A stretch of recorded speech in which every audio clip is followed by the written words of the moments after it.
នា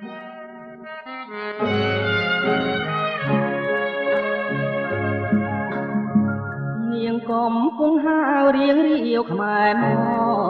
ននាងពេទ្យគូកនដើរជួយអ្នកស្រុក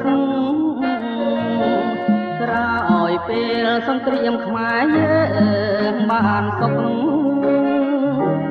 បានផុតពីទុក្ខខ្មាំងគៀជីជោបងបានឃើញស្រីឡើងពីកំពុងស្រអែមត្រឹសទ្រង់ដើរពេលសាយ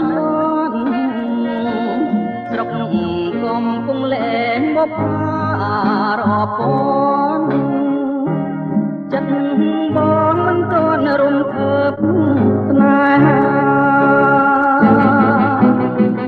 អូនស្គាល់កវីហ៊ានស្ដីចំមុខ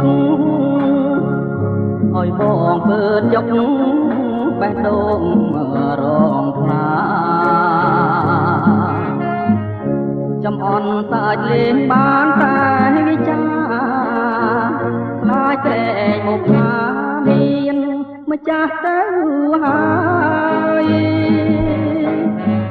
អោកោះជ័យទាត់ទឹកពាត់ជុំវិញបងអ្នកភ្នំពេញកំព្រាខ្វះខ្នាបើ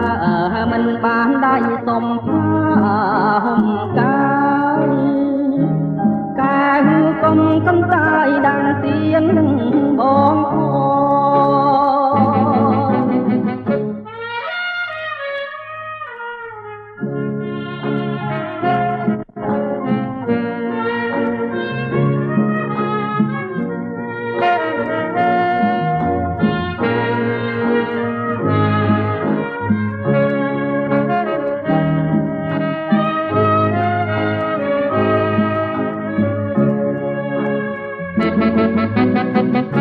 ូនស្គាល់កវីហ៊ានស្ដីចំមុខ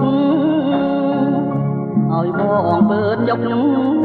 បេះដូងរងថ្លាចំអន់សាច់លេងបានតែវិចាខ្លាចក្រែងបុកថាមានម្ចាស់ទៅហើយអោកោះជ័យទាត់ទឹកពាត់ជុំវិញ